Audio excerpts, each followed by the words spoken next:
Good morning. Good morning, everyone. I am Reverend Phyllis Martin. I'm the pastor of Oakland Baptist Church. We're going to give you a pre-welcome, your pre-welcome for the next half an hour. What we're going to do is we're going to ask you to enjoy yourself with some chat and chew. There's some refreshments down in the Narthex area. Have some pretzels, have some donuts. If you didn't get your coffee this morning, we have plenty of coffee. I will be there myself in a minute. We want everyone just to have a moment just to get to know each other, to reflect. We ask that the food stay downstairs, but up here in the sanctuary are young people from the Camden County, the award-winning Camden County East Youth Council. Show them where you are now. Show them where you are now. Make yourself known, yes. Our civic-minded young people will come around, and they're going to ask you a question. Are you registered? If you're registered, we thank the Lord for you being registered. But they're going to ask you, can we look it up? Because too many people are registered. They think they're registered, but for some reason, they go on an inactive list. And that's a problem when you want to vote in this upcoming election and you find out that you're on an inactive list. These young people, again, show them where you are, young people. These young people will come around and they will help you on your phone. Get out your smartphones. They will help you on your phone to verify that you are on an active list for voting. Will you be kind to these civic-minded young people who are doing their part for the United States of America right here, right now? This is their country that we're preserving for them. And they want to make sure that you have an opportunity to cast your vote, your opinion. All right? All right, we'll be back for your official welcome and your prayer. But right now, it's a social hour. Get to know each other, get to talk, have conversations in the community. One together. All right? Blessings. All right, so good morning. Like Reverend Martin said, we're going to have a youth at each row. Brandon. Everybody's going to go to each row. We will also have some members of Delta Sigma Theta who will also be helping, and NAACP members, okay? So what is our theme today? Check and confirm. Check and confirm. So that's what we'll be doing today. Thank you.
What is it?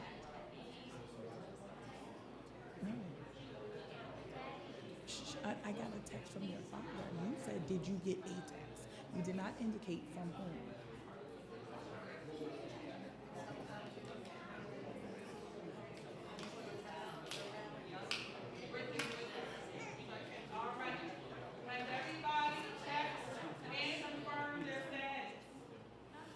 All right, and Ms. Eel, is your status considered active when you check?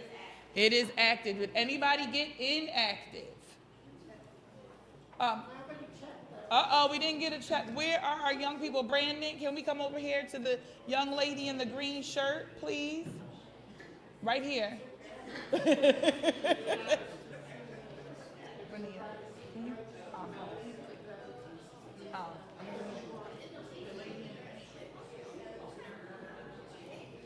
Miss Cloud.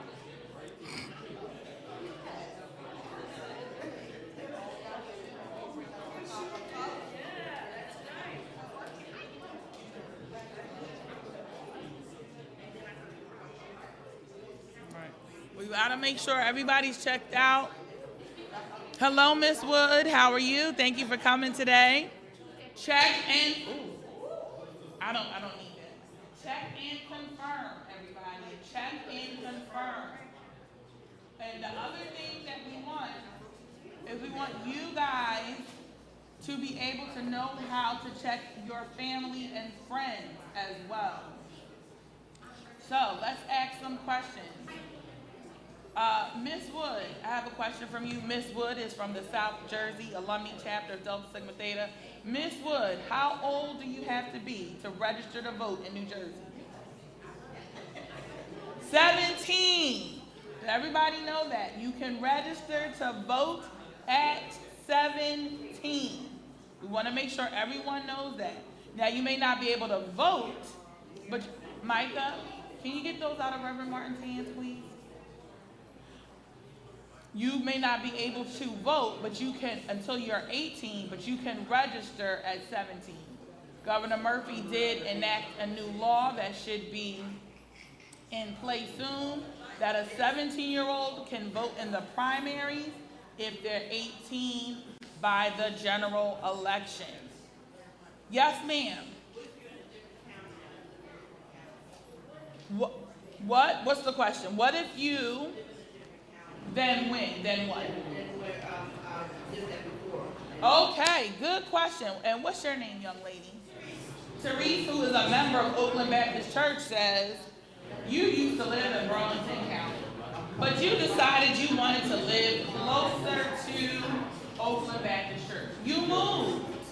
I moved from Camden County to Burlington. All right, the reverse. You have to register again. Thank you for that question, Therese. If you change your address, you must register again. If you move after the voter registration deadline, then you will have to vote in the county you were registered in at the time of the deadline. Yes. Prince Kareem, good morning from Mastiff, Free Haven, and Lawnside. How can we help you today?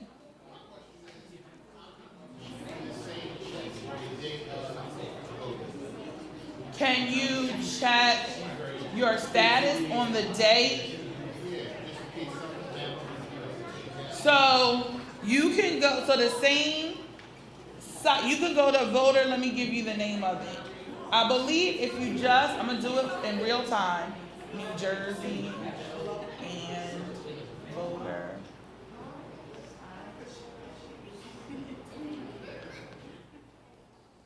So the one thing, if you go to nj.com, that's not it, Gavin, nj.gov, you can actually sign up for an NJ voter information portal. I have done so. You can get a username and a password.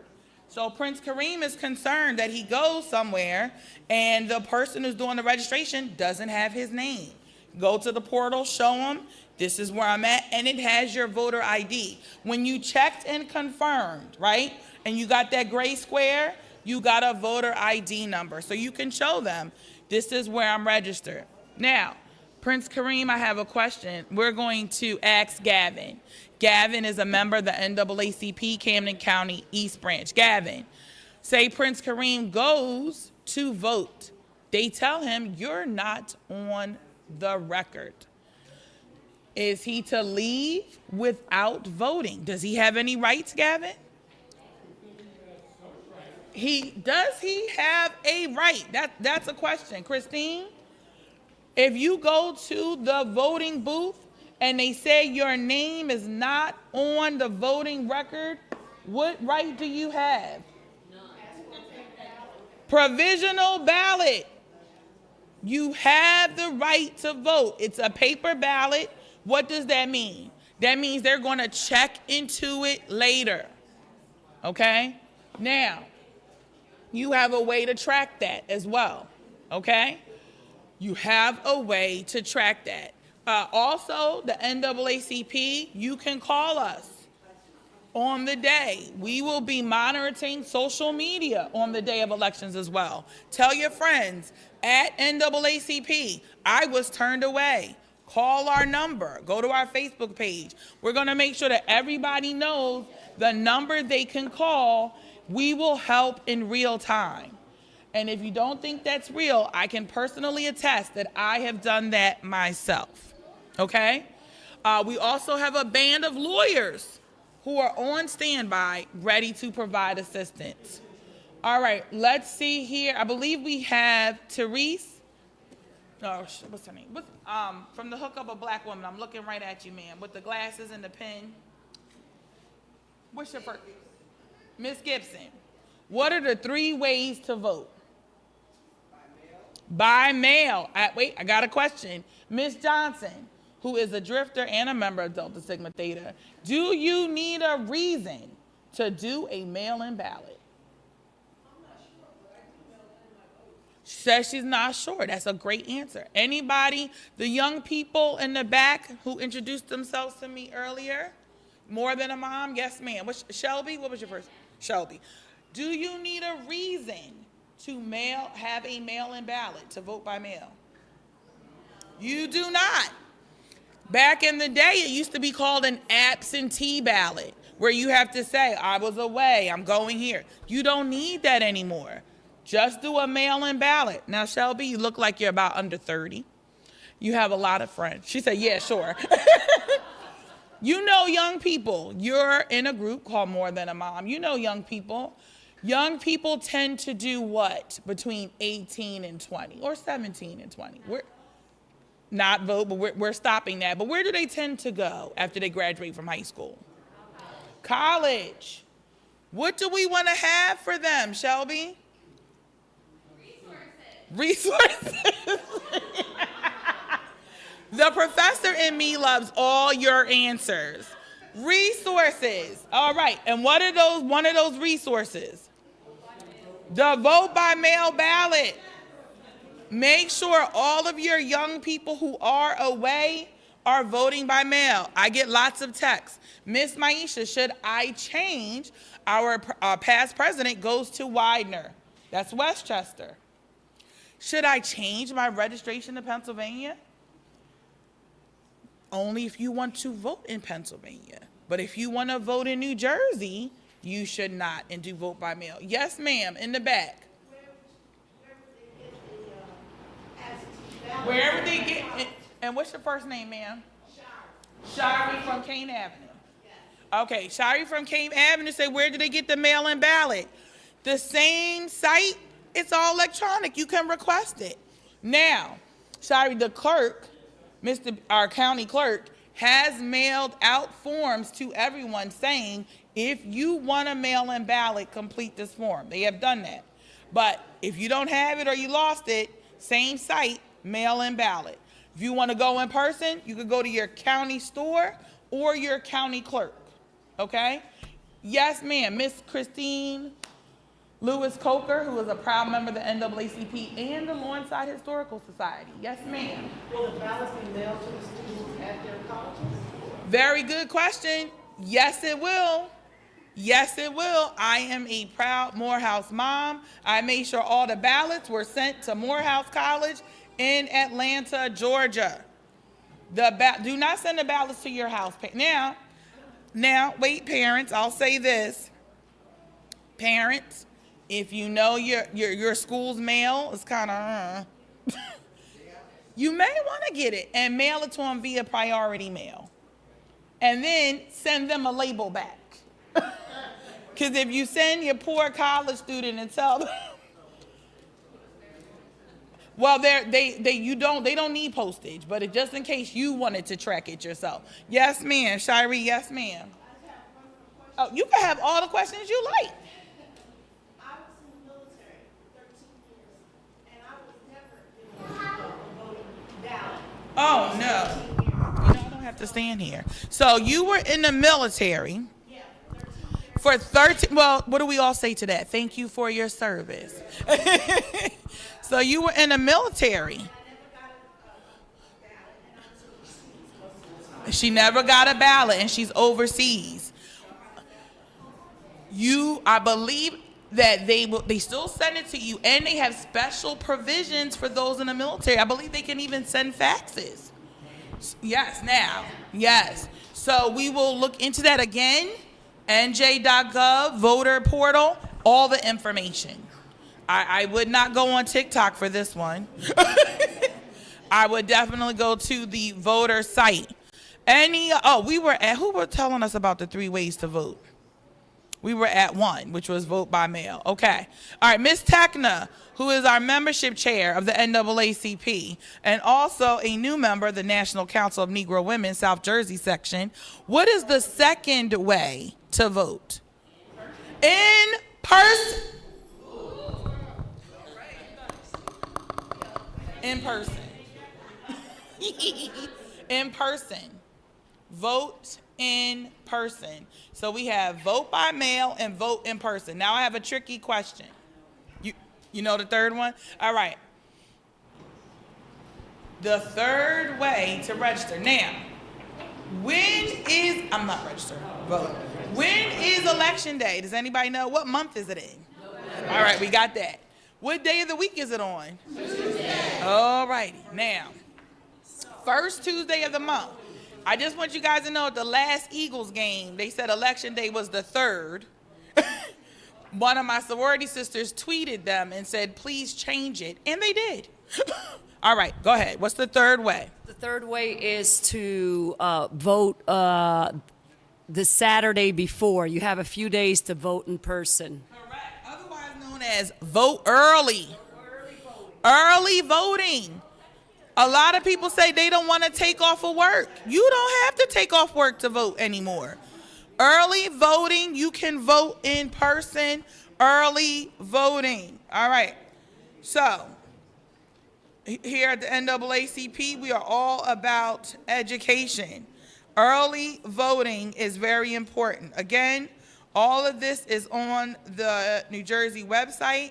Our Secretary of State, which is Tahisha Way, she does a lot of communication and public education about when early voting dates are. And then that one, you don't have to necessarily go to your own polling place. Any other questions? So, October 26th to November 3rd starts early voting. October 26th. And guys, check your polling location. Because of redistricting, your polling location may have changed. All right. I have another question. Raheem, this is all pretend. You were a Democrat. Now you want to change your party to either independent or another party. Do you have to register to vote again? Changing party, everyone. You want to change your party. Do you need to register again? Yes. Yes, ma'am, in the green. Yes, hi. For early registration, you said Early voting. early vote. Yes, ma'am. October what? November 3rd. You're welcome. So let me say those dates again. October, I'm looking right on the website. I'm not going from memory, too many things in my head. October 26th to November 3rd is early voting. Hours are Monday through Saturday, 10 a.m. to 8 p.m. Sundays, 10 a.m. to 6 p.m. No appointment is necessary. No appointment, okay? You do have to fill out a new voter registration, guys, if you change your political affiliation, okay? It's very important. All right, young woman from Kane Avenue with the beautiful black and white shirt. What's your name again? Carolyn. Carolyn, are you married right now, Carolyn? Yes, I am. All right, Carolyn, you and your husband decide you want to change your last name. And you want to change it to Devereaux from Dynasty. Miss Devereaux, the one Diane Carroll used to play. I don't know. This is what you guys decided to do. Change your name to the Devereaux. Do you have to register to vote again? You've changed your name. Carolyn is already registered. You changed your name. Do you have to register to vote again? Yes. Yes, she changed her name. All right, guys, change your name, political affiliation. You may have changed religions. You may just change your name altogether. If you have changed anything in your personal identification, you must register again. You moved, must register again. Are we all good? Has everybody checked and confirmed? We're getting ready to start the program. Checked and confirmed. It's very important. Now, who here can register somebody else now that you have the tools? What we can do is you can see any one of the members of NAACP and Delta. We will text you the QR code so you can have it in your phone. And now you can share it with people. Now, the first thing that you did see was a Google form. That was so that we can contact you. Hey, Sondi, you registered. We registered you today. Do you need a ride to the polls? And then Sondi will say, you know what? I hurt my foot. I do need a ride. And maybe that would be Shay. And then we could come and get her to register. All right. That was our voter education part. It is 10:51. We are getting ready to begin shortly. Does anybody have any questions? Yes, ma'am. Ask away. In the green. Yeah.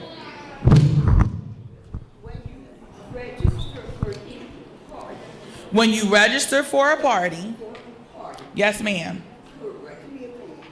Yes, ma'am. That is a good question. Correct. Tell me what's your first name again? Carolyn. Are you ready what she said, Anaya? If you are registered as a, let's say, Green Party, okay, and it's the primaries, you can only vote for a Green Party candidate. You can only vote for a Green Party candidate. But what Carolyn said, when you get to the general, you don't have to vote for that. Maybe that candidate has now gotten on your last nerve since the primaries, and you don't want that person in office. So you don't have to vote for that person. Now, a lot of people do independent, Carolyn, because they're like, we're just going to vote in the general. But understand that if you're just independent, you don't have a voice in a primary. Okay? So that's the trade-off. Independents can only vote in the general election. So, I mean, it's okay. Do you? Just know the trade-off on what's happening. Yes, ma'am, from Kane Avenue, who apparently likes Key West, Florida. Yes, ma'am. Yes, a non-affiliated party is what we would call an independent person as well. If your brother has decided, your brother is currently in a party. All right, so the brother has watched enough of the political ads, Sue. He said, I've had it up to here. But I do want to participate, but I don't want to be considered in a party. He needs to register to vote, and what it'll say is, what are you doing? And he can click change affiliation. Okay? Yes, ma'am, you have a question? Yes, ma'am? Good morning. We're going to end this section in about 5 minutes.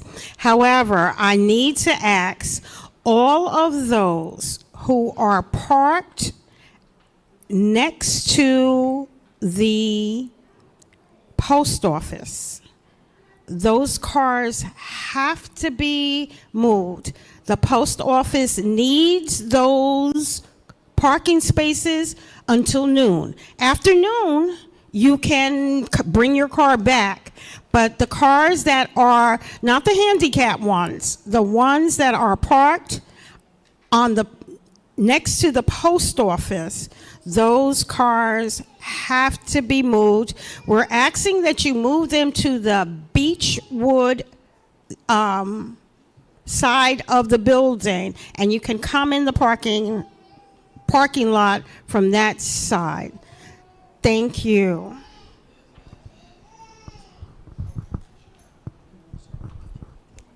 Okay. All right. So my understanding is that we do have someone whose registration came up inactive, but they have voted recently. Is that person? Kevin told me. Okay. So we do want to just follow up with you after we are done. We're getting ready to start the program. We have lots of good stuff. We have a Fannie Lou Hamer is here today. We have a soloist for Lift Every Voice and Sing. And we have a great educational program. And then, listen, if you have friends that are not here yet, text them, because we have lots of free food and a free DJ.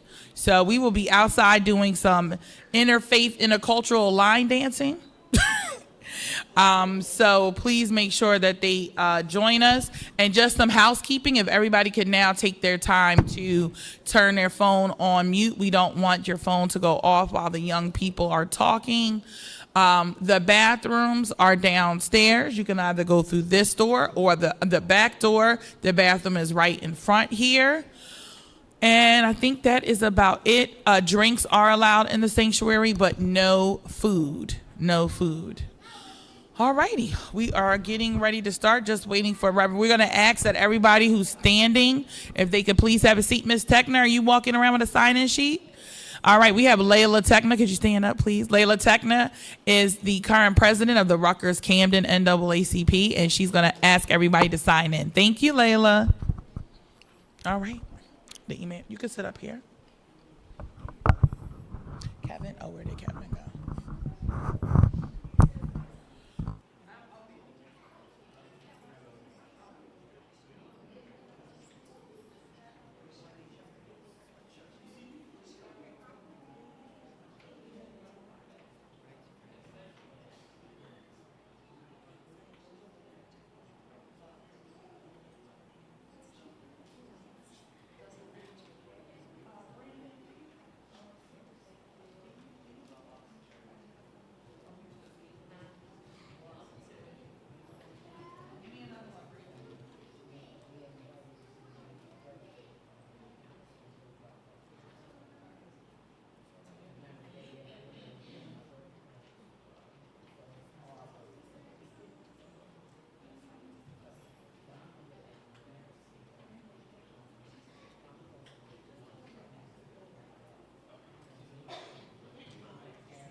Thank you, everyone. I hope you enjoyed the time of community. On purpose, we invited our entire community together. We are one. We are one, created by God. And so we hope you enjoyed it. We hope you enjoyed that voter education and verification time.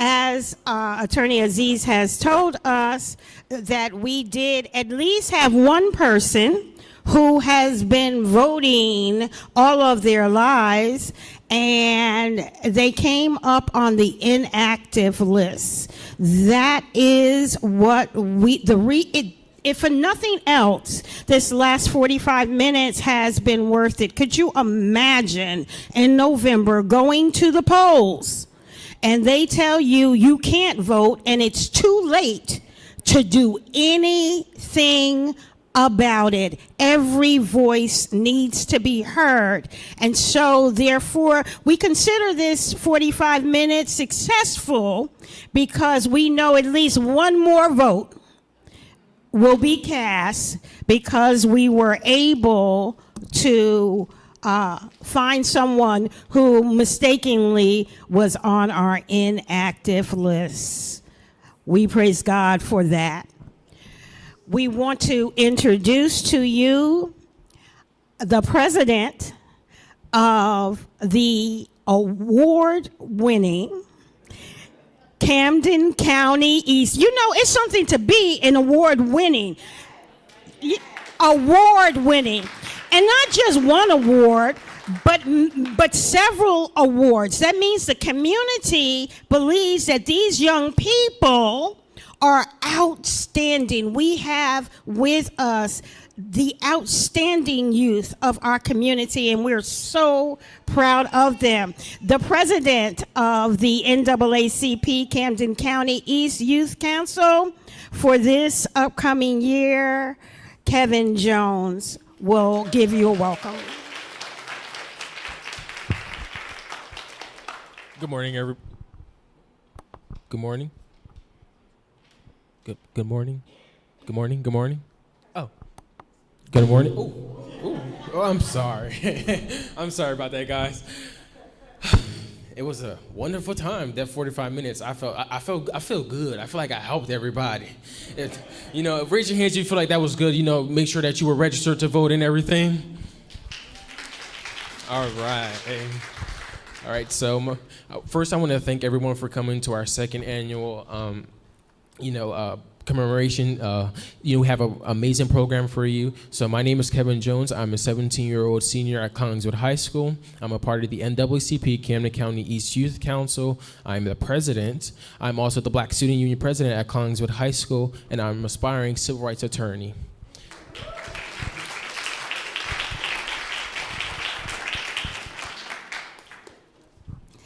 And I am Reverend Phyllis Martin. I'm the pastor of Oakland Baptist Church.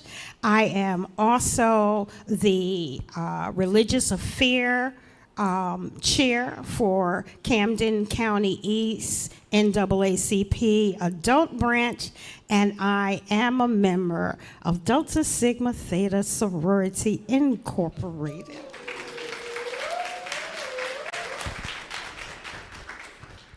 I'd like to welcome you here to our second annual Beyond the Dream. To tell you beyond the dream, because Dr. King had a dream. We are beyond the dream. The very fact that we are in this place at this time, we are the evidence of the dream. We welcome our community here to embrace the dream that we have the ability to live in every single day.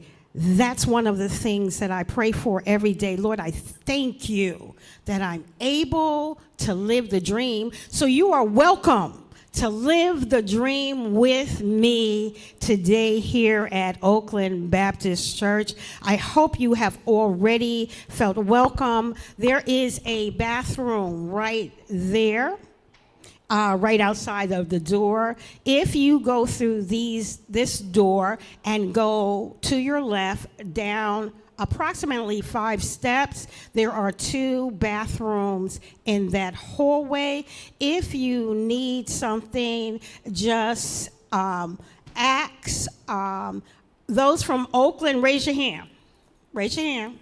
Turn around, turn around. These are the folks from Oakland. If you need anything, just ask anyone from Oakland Baptist Church, and we will help you. We pride ourselves on our hospitality. We hope that you feel welcome in this place. Enjoy.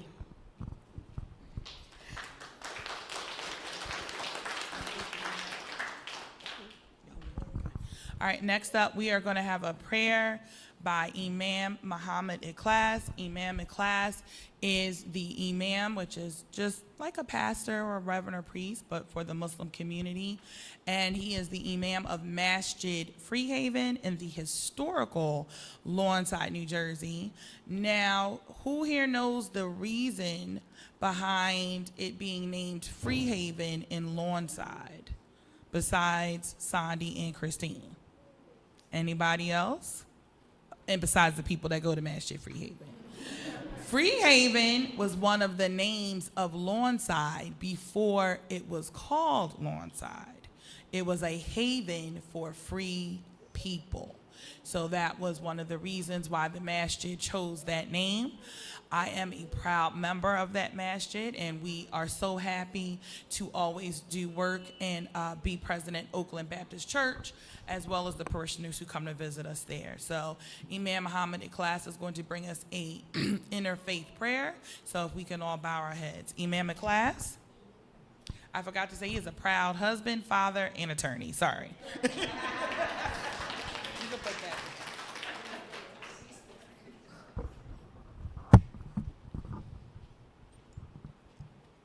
Good morning. Good morning. I know I'm just supposed to pray, right? I'm just pray and sit down. But you know, I'm so inspired by Fannie Lou Hamer's story. You know, I had purchased a book. I'm not gonna be that long. Don't be scared. So right, all right. So let me not give away. Yeah, I'm just so inspired by her. He's an E-man, right? Which means he's a preacher, and he said he wasn't gonna do it. Okay. All right, you know, on that note, I'm gonna just pray and sit down. But yeah, you know, let me save it for the panel. Right. Okay. So, God, we ask you to guide us with those whom you have guided. We ask you to strengthen us with those whom you have strengthened. We ask you to protect us with those whom you have protected. And we ask you to inspire the best amongst us, like you inspired Fannie Lou Hamer on her historic bus ride on August 31st, 1962, to register to vote that cost her job of 18 years. We ask you to inspire the best amongst us to do the best we can to inspire others and to strengthen us. And we also, God, ask you to bless us with what we have, to recognize what we have, to bless us with what we have, because we have so much more than what those before us had. And we look at what they produced out of what they had, and it somewhat brings us to shame. So we ask that you allow us to recognize what we have, and you bless us in what we have. We ask you, God, to do these things. Amen, or amen. Amen. Thank you. All right, we want to thank the Imam for that wonderful prayer. It does say something when you can say, he prays just like me, because I get up here, I'm like, in the spirit of Harriet Tubman. So we do appreciate that prayer.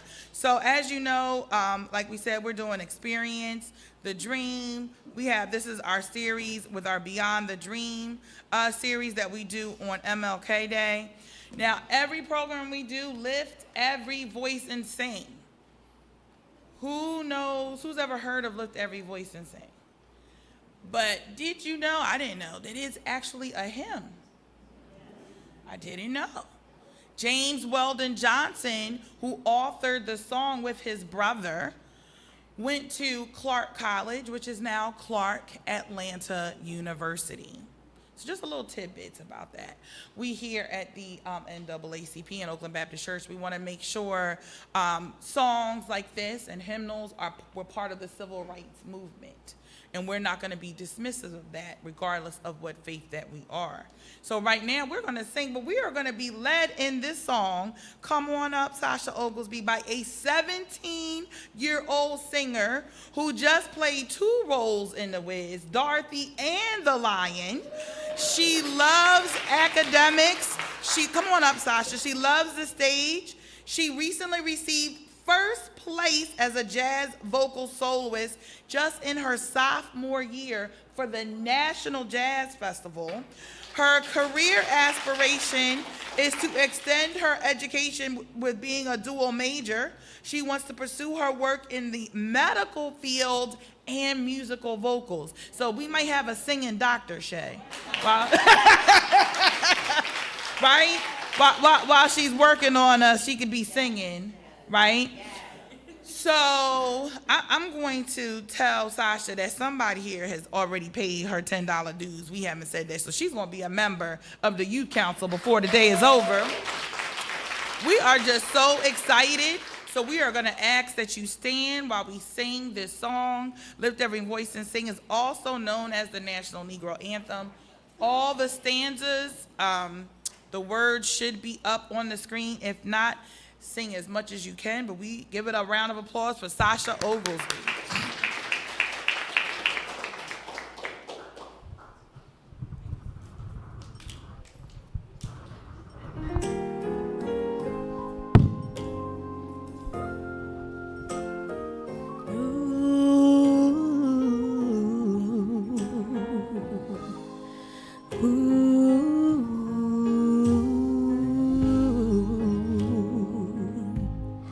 Lift every voice and sing till earth and heaven ring, ring with the harmonies of liberty. Let our rejoicing rise high as the listening skies.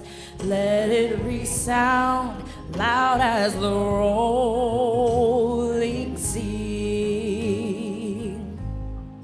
Sing us full of the faith that the dark past has taught us. Sing a song full of the hope that the present has brought us. Facing the rising sun of our new day begun, let us march on till victory is won. Stony the road we trod, bitter the chastening rod, felt in the days when hope unborn had died, yet with a steady beat have not our weary feet come to the place for which our Father sighed. We have gone over a way that with tears has been watered. We have come treading our path through the blood of the slaughtered.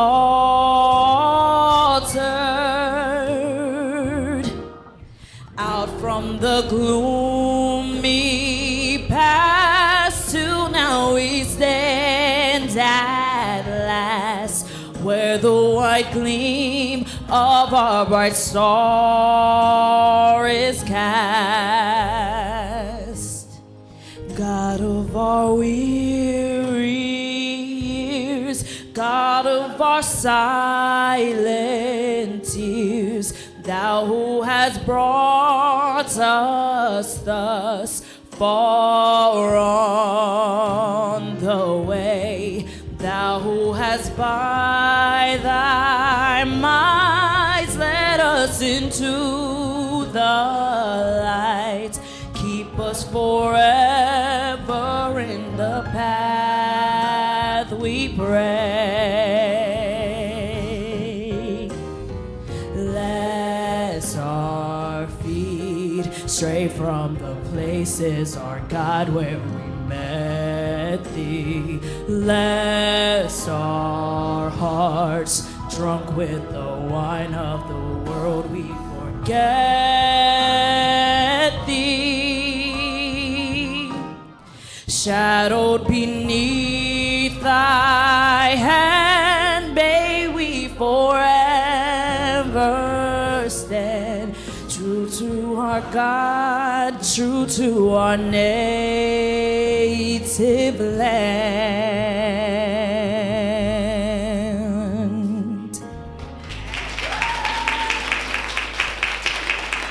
Thank you. Can everybody give her another round of applause? I don't know about you, but that was soul stirring. So, as we said, lift every voice and sing as a hymn, but that is sung by people of all faiths. Though I was born a Muslim, we sang that song at the masjid. We had to learn it at summer camp. It was part of being American. That's what we were told. Like this, you have to know this song. That was it. The end of story, no discussion about it.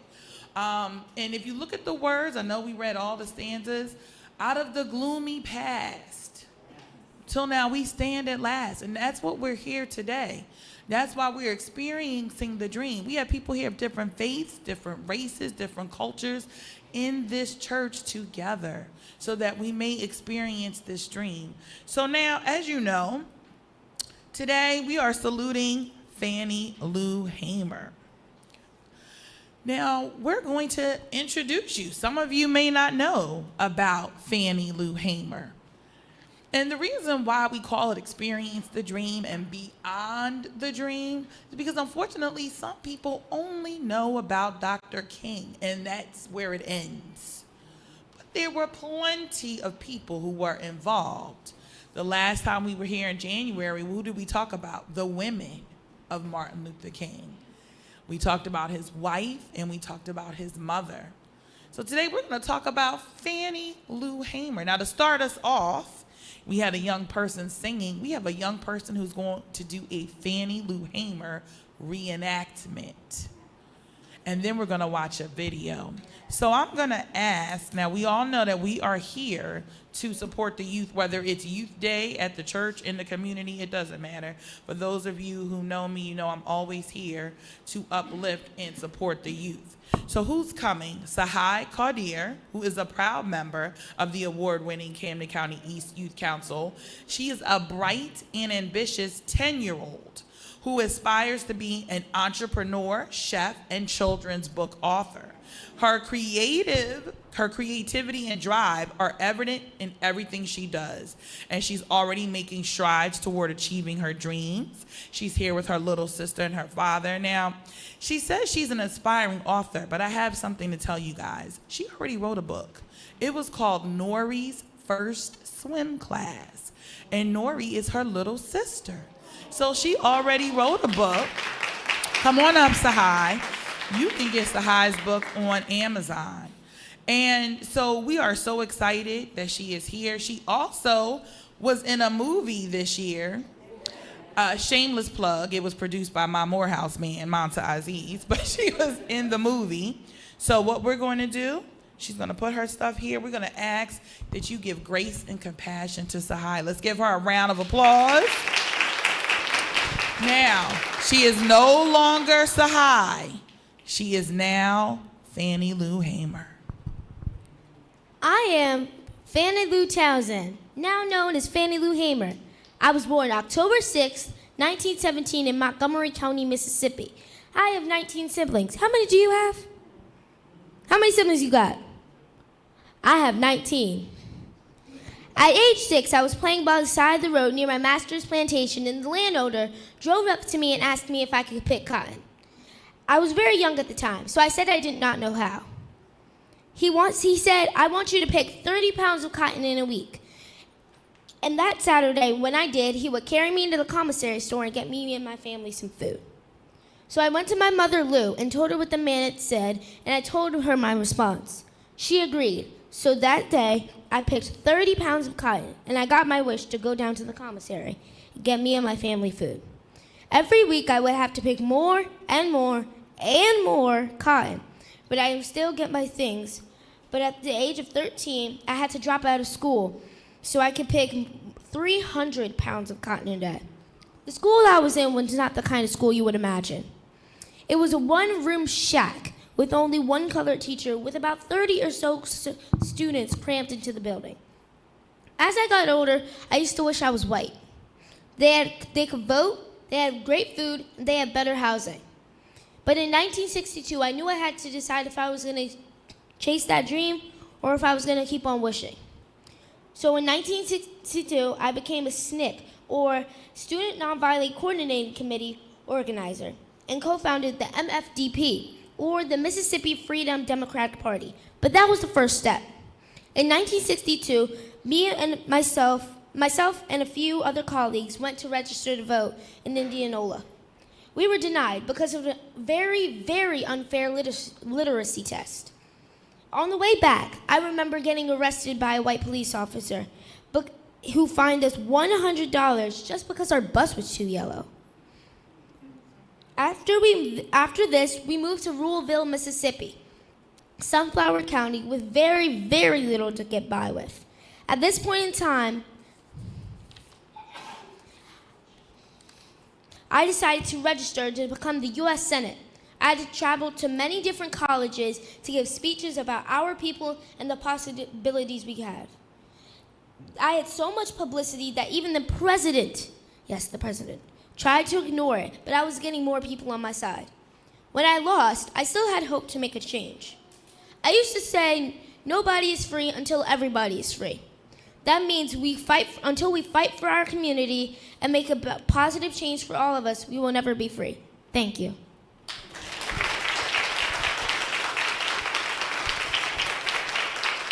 Let's give Sahai a round of applause. She's been practicing really hard so that she could tell you about Fannie Lou Hamer in her own words. Thank you, Sahai. All right, did we learn something about Fannie Lou Hamer? Who knows how many siblings she had? Who heard that?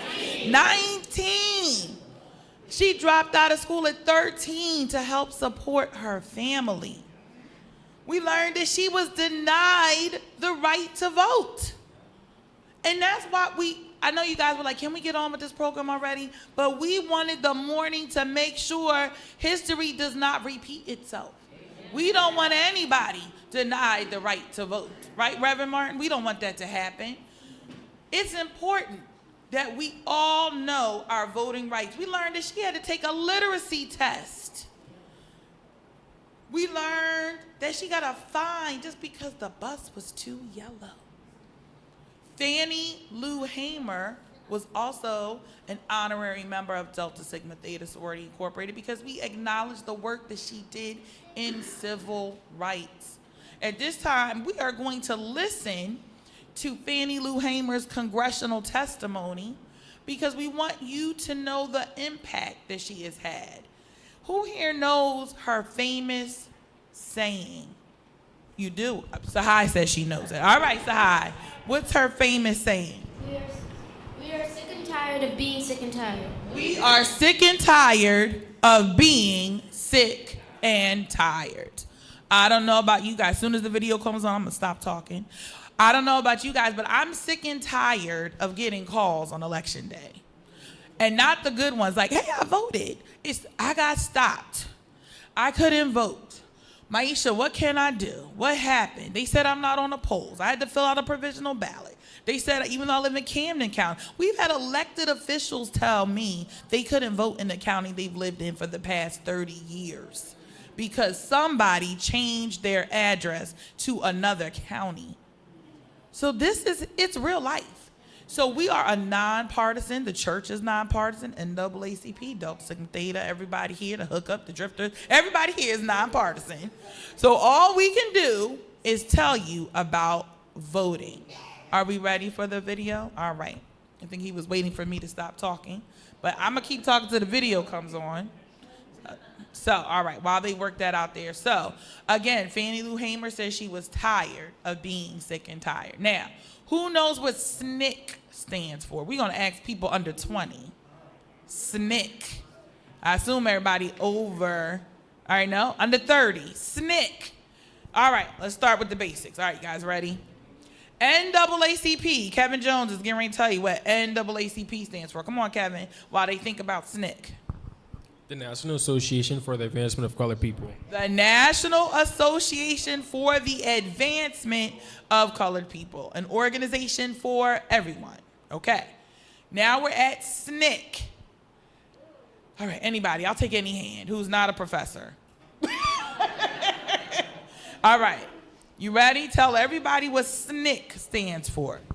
Student Nonviolent Coordinating Committee. The Student Nonviolent Coordinating Committee. We at the NAACP, we don't want other organizations to seem like they did not exist. SNCC was big. John Lewis was in SNCC. And when was John Lewis involved? When he was 19 on the Pettus Bridge, getting, what they call it, Bloody Sunday. So SNCC, we have CORE, just waiting for the video. Are we ready for the video? Okay. We're ready? Yeah, we're ready. All right. Please watch the video.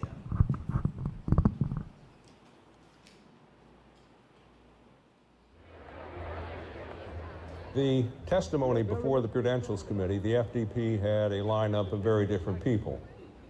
They had Rita Schwerner, the widow of Mickey, who had been killed in Neshoba County. They had Martin Luther King. Everybody knew King. The seating of the delegation from the Mississippi Freedom Democratic Party has political and moral significance far beyond the borders of Mississippi or the halls of this convention. But the highlight of the testimony was that of Fannie Lou Hamer. The sharecropper who had been evicted from her plantation had come to symbolize the Mississippi movement. Mr. Chairman, and to the Credentials Committee, it was the 31st of August in 1962 that 18 of us traveled 26 miles to the county courthouse in Indianola to try to register to become first-class citizens. We was met in Indianola by policemen. The president, Lyndon Johnson, he's not afraid of Martin Luther King's testimony. He's afraid of Fannie Lou Hamer's testimony. And so he decides that the country should not see her testify live. Johnson is in the White House, and he convened an impromptu press conference. We will return to this scene in Atlantic City, but now we switch to the White House and NBC's Robert Goralski. Now, ladies and gentlemen, the President of the United States. On this day, 9 months ago. He did it knowing that they would break away, thinking he might announce who his choice of vice president was going to be.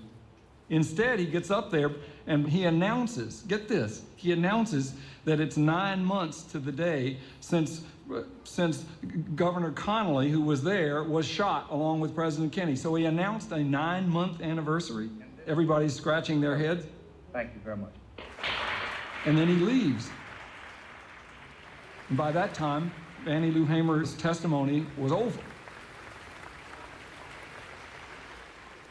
However, it backfired on Johnson because it became a story that she had been taken off television, and in the news that night and for days afterwards, they replayed her testimony. I was carried to the county jail and put in the booking room. They left some of the people in the booking room and began to place us in cells. She had Mississippi in her bones.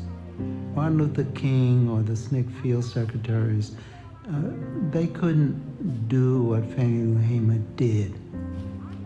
They couldn't be a sharecropper and express what it meant, right? And that's what Fannie Lou Hamer did. And it wasn't too long before 3 white men came to my cell. One of these men was a state highway patrol. He said, "We're going to make you wish you was dead."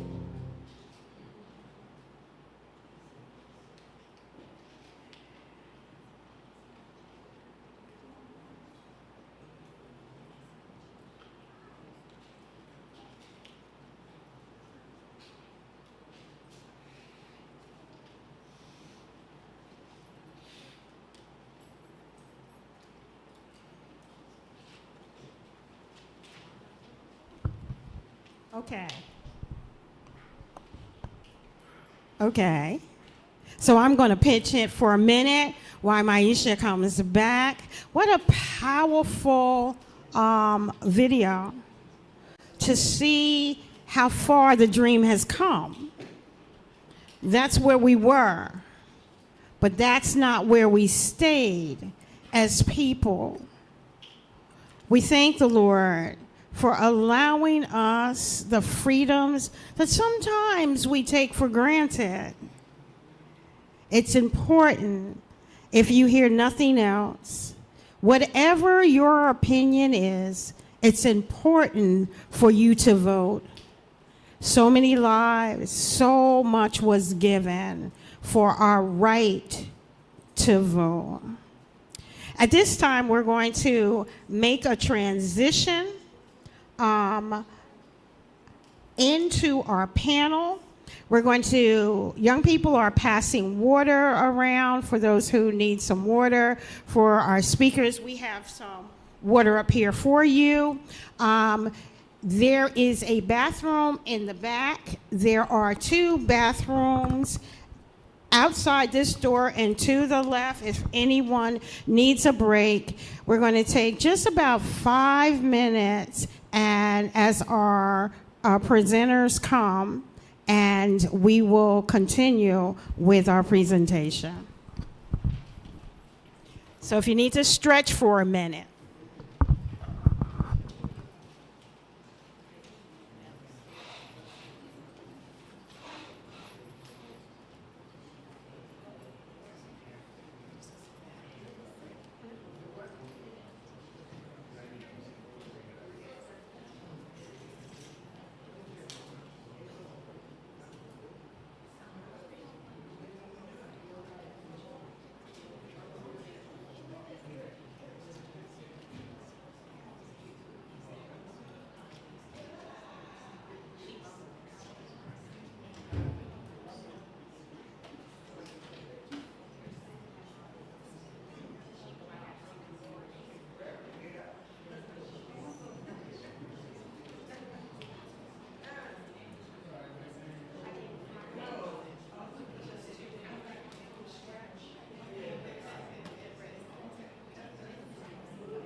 We have Ananda Mensah's walking through the aisle if you need some water.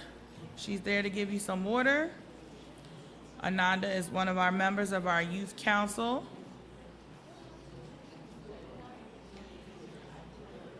I believe we have all our panelists here. Let me just get Kevin.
Yes, sir.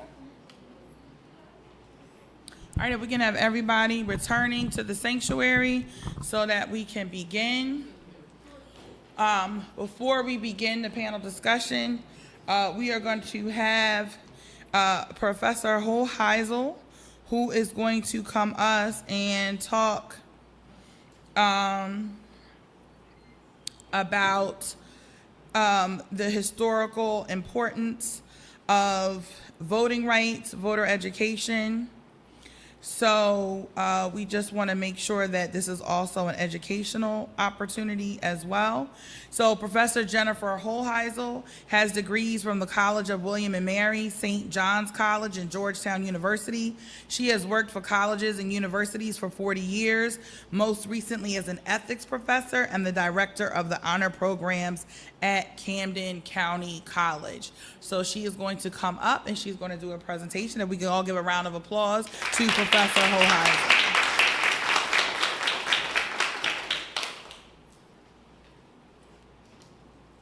Good morning. Good morning. And thank you all so much. I think I better do this. There we go. Yeah? Can you? Okay. So Reverend Martin invited me to talk a little bit this morning about my high school experience, but I'm going to do that in the understanding of the ability to introduce you to a young woman named Barbara Johns. So I'm especially excited to introduce her to all of you who are young people. So we heard about Fannie Lou Hamer and how her desire to advocate became when she was young, and then she grew into that and as an adult, and we saw this amazing video where she testified to Congress. The woman that I'm going to introduce to you made a statement at age 16. She was a high school junior. So Will, if you could, I'll just say next when you have the next slide. Yeah. So here she is. And this statue is on the state grounds of the Virginia State House in Richmond, Virginia. So I'm going to come up from Mississippi, but down from New Jersey, and tell you a little bit about what happened in Farmville, Virginia. Farmville, real place. When I heard people talking about the game Farmville, I said, huh? No, they're Farmville, Virginia, and it's just like it sounds. This is rural Virginia. And in 1951, Barbara Johns helped lead a student strike against the unequal education that was being offered to black children and to white children in that county. So you have to go back to 1951, and we're going to end up in about 10 minutes in 2025. So this is not just a history lesson. But in 1951, in Virginia and in much of the South, the schools were segregated, right? They had separate schools for white children and black children.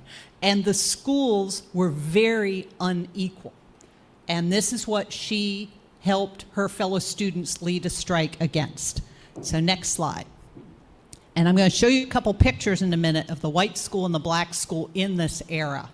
But what happened is she sent a message to the principal that there were students downtown getting in trouble. So he left the building. She then sent letters to all of the teachers, notices, and told them to bring the students to the auditorium for an assembly. And then she asked the teachers to leave the room. And she spoke just to the students. And she helped them understand that this was going to be incredibly difficult. If they made this statement and decided to go on strike, it would definitely have results, bad results, for a lot of their families. And in fact, a lot of their parents lost their jobs after they made this move. So it was a very serious undertaking. She wanted to make sure that her fellow students understood what could happen. And they did, and they said, yes, we want to do this.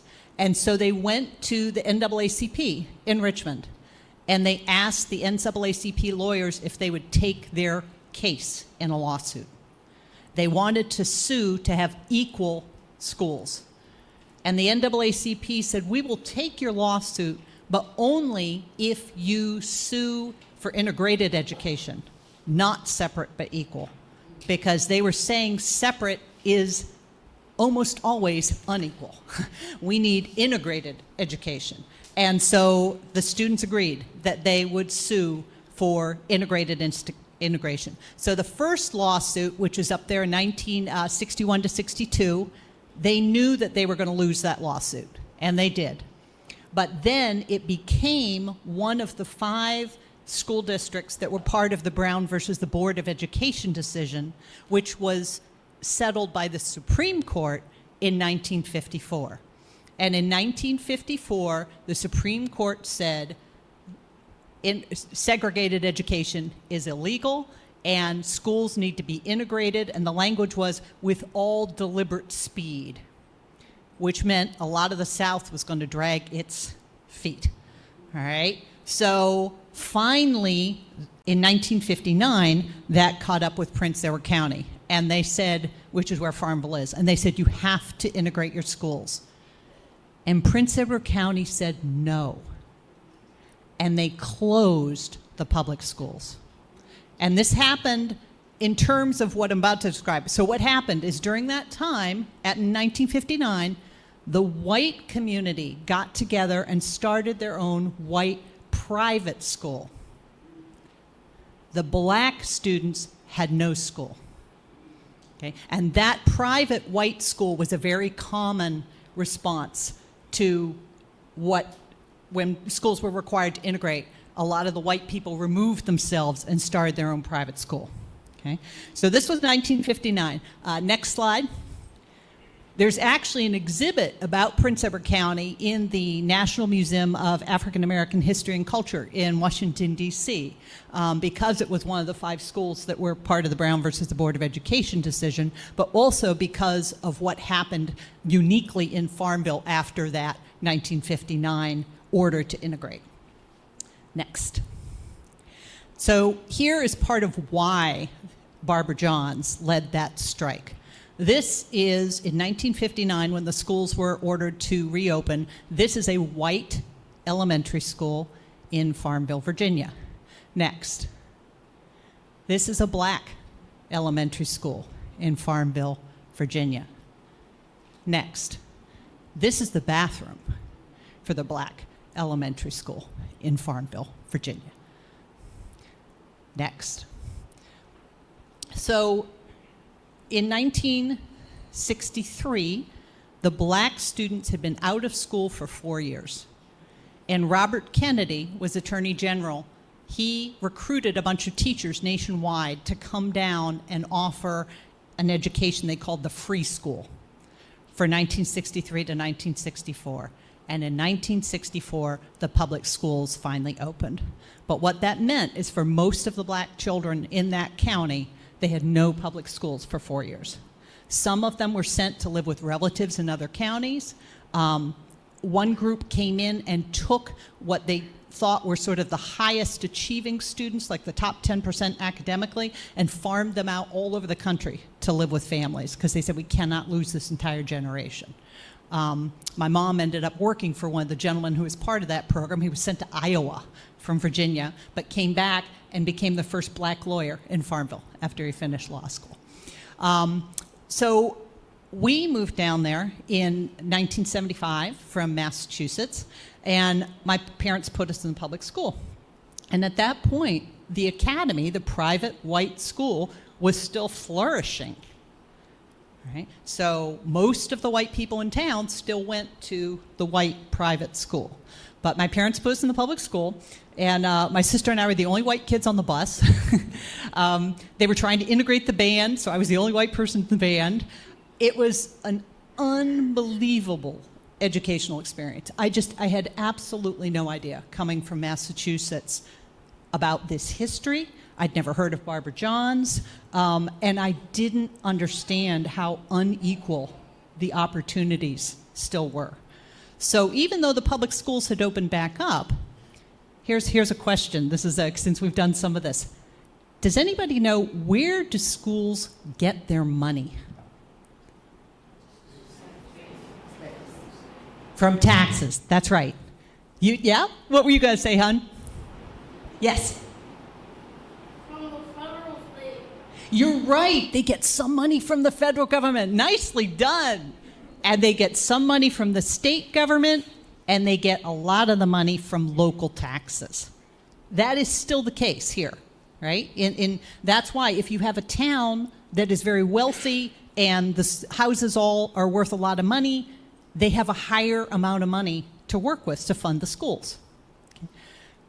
It varies state to state who decides how much of that money is available for the schools. But at this time in Virginia, that was decided by the Board of Supervisors for the county. They decided how much money was going to be given to the public school.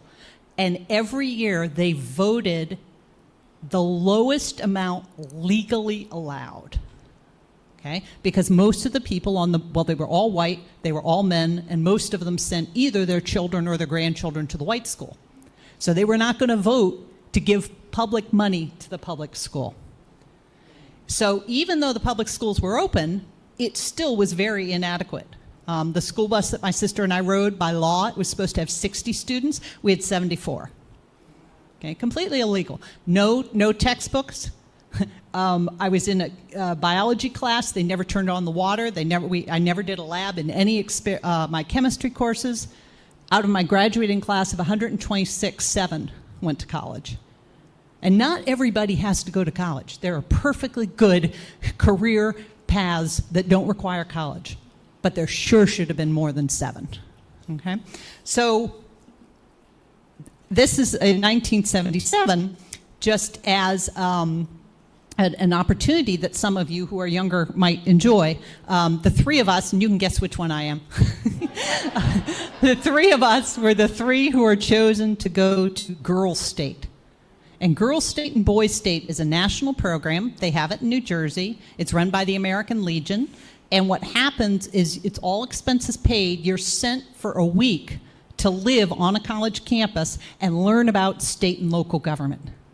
So if this is something that you might be interested in, it's an opportunity to network. They bring in all kinds of politicians to speak to you. It's also very heavily supported by the military. So if that's a path that you might consider, Girls State might be an interesting opportunity for you. Next. I also was recruited to be in the band, and this is where I first learned about HBCUs. I had never heard of historically black colleges and universities, but we had the opportunity to play at Virginia State, at Hampton, at St. Paul's, which is no longer in business, but anyway, so HBCUs, those of you who are young and just entering this award-winning Camden East NAACP chapter, every year they sponsor a trip to go visit HBCUs. And let me tell you, I was trying to find that opportunity for somebody who's not in Camden County. The other tours that are out there are much more expensive and not nearly as good. So I highly encourage you to support the opportunity for these young people to go visit these colleges and universities, and I encourage those of you who are sitting in the first couple rows to go see what these places are like. Next, please. So, the people who voted about the amount of money that was going to be available to the public schools, I was telling you, were the Board of Supervisors, all of whom were elected. Okay? So at that time in Virginia, what they did is they have an election in the county, and the top vote getters would be chosen. There were more white people in the county than black people in the county. So every year, the top vote getters were all that group of white gentlemen. But it was very close. It was like 45%, 55%. So the black community was getting no representation at all. And there was a gentleman named Carl Eggleston. He was a funeral director in town. He sued to say we can't have at-large elections. We need to have wards, districts.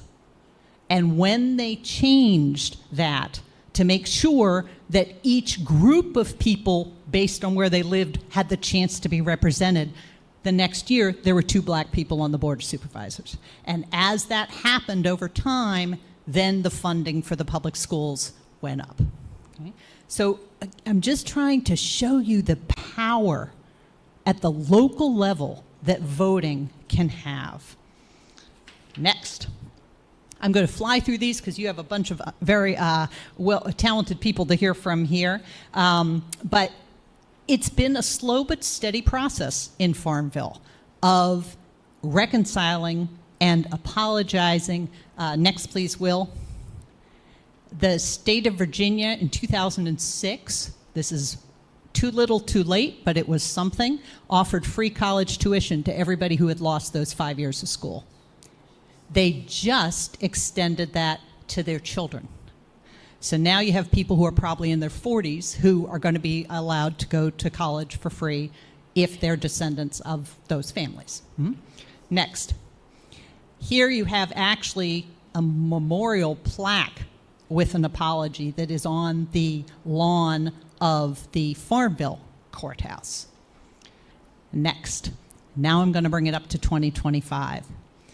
In the U.S. Capitol in Washington, D.C., each state is allowed to have 2 statues.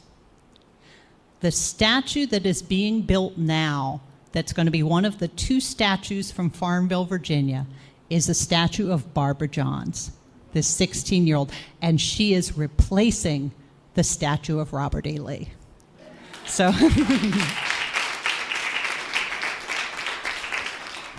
last slide. I'm putting it up again. Vote. Vote. Because, yes, we have this vote in November for president. That's what everybody thinks about. But in New Jersey, we also get to vote for governor. And we also vote for members of school boards. And school boards now in this state are the ones who decide how much money and how to spend the money that is given to the public schools. So I was on the Oakland School Board for a term. 1 year, our budget went down by 1 vote. 1 vote. And so it had to go to the council and they had to cut the budget. Okay. So please know, at the local, at the state, at the national budget, at the national level, each vote counts. And you too can absolutely have a voice like Barbara Johns, even if you can't yet vote. And when you can vote, please do. Thanks.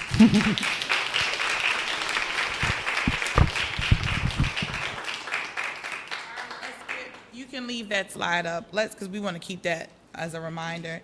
All right, let's give Professor Hoheisel another round of applause. Don't worry, we're not going to keep you much longer. We know you want to get out there and dance and eat all the free food I've been talking about for the past 3-4 weeks. All right, everybody, now we have a panel, okay? Let me introduce you to the panel. We have Professor Sondi A. Raise your hand, please. I don't need to read the paper.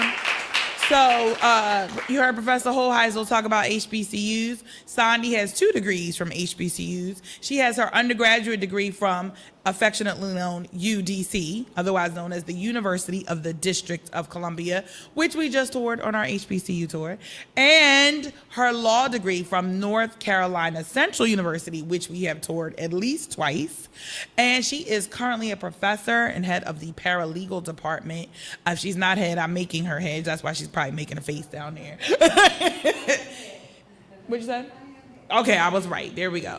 At Camden County College, and she has a daughter who is at an HBCU. She is a Morgan Bear down at Morgan State in the band, and she is also a proud member of Delta Sigma Theta Sorority Incorporated and the National Council of Negro Women. So let's give her a round of applause.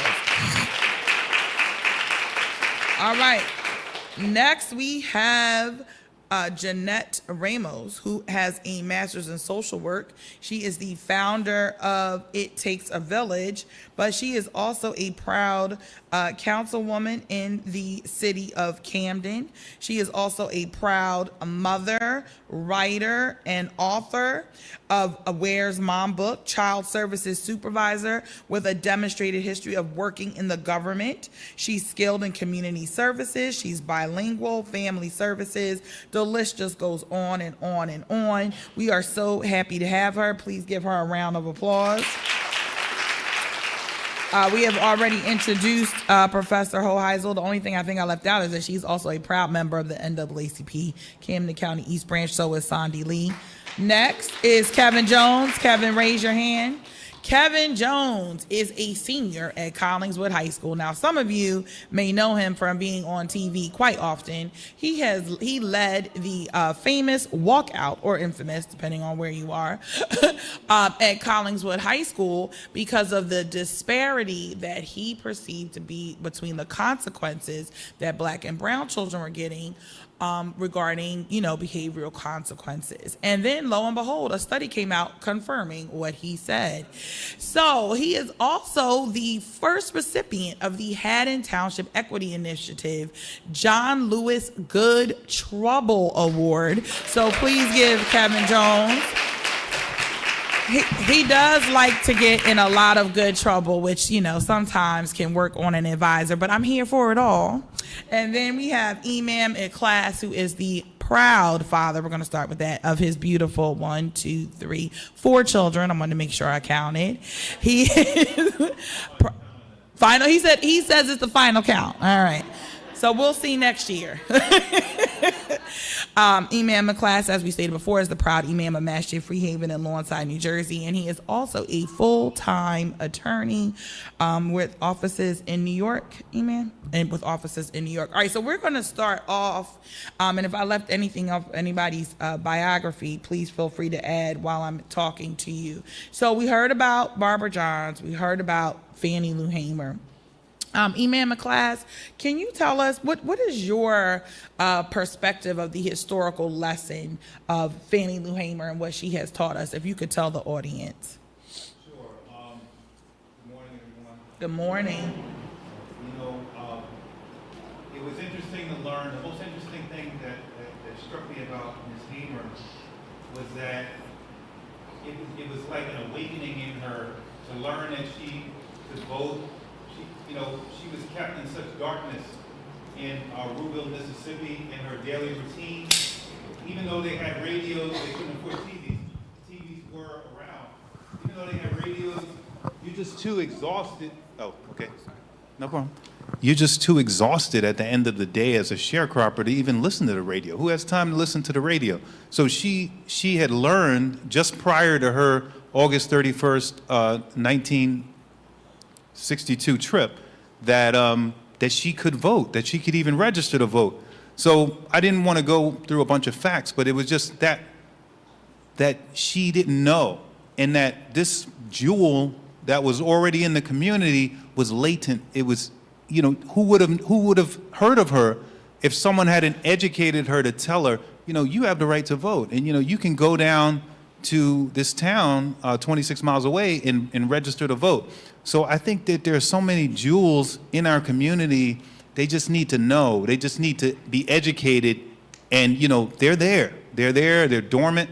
And who knows what the world would be, especially for African Americans, had she not known. And just one other thing about, since there are a lot of young people here, you know, and I'm gonna just bring it up. You know, they say the N-word a lot, you know. Read the story of Frederick Douglass, not the short one, the longer one, that he published after slavery was abolished, where he could really go into detail without being, you know, murdered or whatever would have happened to him or jailed. You couldn't say, if you read that and you can still say the N-word out of your mouth, then, you know, look, you already lost, you know, next, right?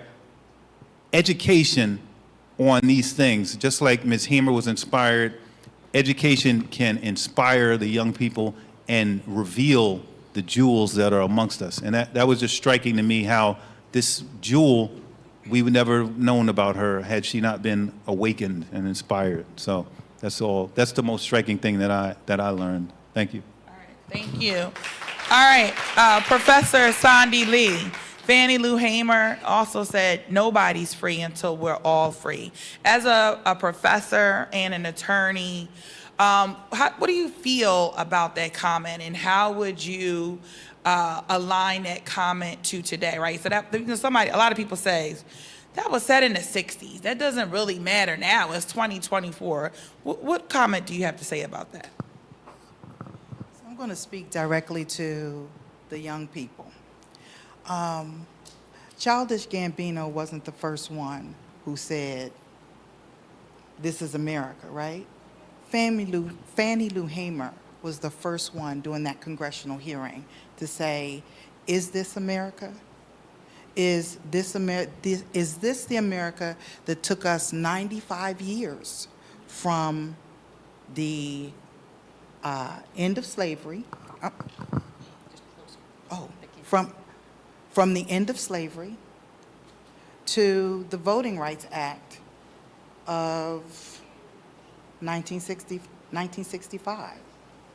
We are the only ones from the 13th, 14th, and 15th Amendment to have amendments to the Constitution in order to go from property to be people, to go from people to have the same rights as everyone else in the country at that time, and then to go from being people and having all the rights to being able to vote. And so we had the 15th Amendment to allow us to vote, but then all kind of obstacles were put in our way. There are 27 amendments to the Constitution. We went from the 14th Amendment and then had to have another amendment, the 24th Amendment, in order for them not to prohibit us from voting. So I just want to say to you, you know, I'm a Southerner. So I'm a Southerner. So one of the sayings that was always said to me was, don't waste your pretty, right? When it comes to voting, don't waste your opportunity to turn this into an America that fights for you, to turn this into an America where your voice is heard, and to turn this into an America where you make a difference. Thank you, Professor Lee. All right, we're gonna go to Councilwoman Ramos. And what I wanna talk to her about, in her bio, she says she was bilingual, right? Ms. Jannette, you're bilingual, okay. So, and which languages do you speak? Spanish. Spanish and English, all right. So my question for you is going to be about the importance of intersectionality when it comes to voter education. when it comes to voter information and the importance of that. And while you think about the answer to that, I just want to tell everyone, Freedom Summer. We are celebrating 50 years of the Freedom Summer, also known as the Mississippi Freedom Summer or the Freedom Summer Project. It was launched by American civil rights activists, and we had CORE, the Congress of Racial Equality, SNCC, we already talked about NAACP, and the Southern Christian Leadership Conference. So organizations coming together like we are today. All right, Councilwoman Ramos, if you could please just talk about the importance, because a lot of us here, now that we all registered to vote, we want to get out and educate other people to vote.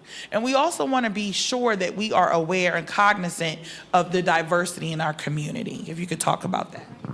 Thank you, everyone. Good morning. Good morning. Good morning, everyone. Good morning. Are we awake? Yep. Are you awake, everybody? Are we awake? I know we're probably hungry. Some of us are tired. We'll be going out shortly. But thank you for the opportunity here to be able to say a few words. I've been a council woman for the last year in the Camden City. Ward 4 is my district. And as a Latina, growing up in the city of Camden, you know, I've gone through some things myself where I didn't know about voting. There were things that didn't allow us. I come from a family of 7. My mom was not very well educated, so there was a lot of things that she didn't know how to do. She was a stay-at-home mom, and voting was something that my mom, till this day, actually about 10 years ago, ended up voting for the first time. That may sound strange to some of you, but that was the type of person. She was uneducated. I believe she just went up to grade 6. So there was a lot of things that we didn't know as a result of her lack of education that we didn't get to have ourselves.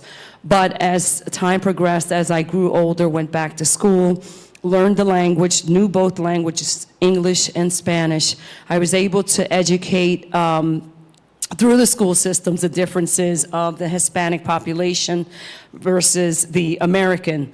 And what I found was it's important. The bottom line is it doesn't matter where you're from.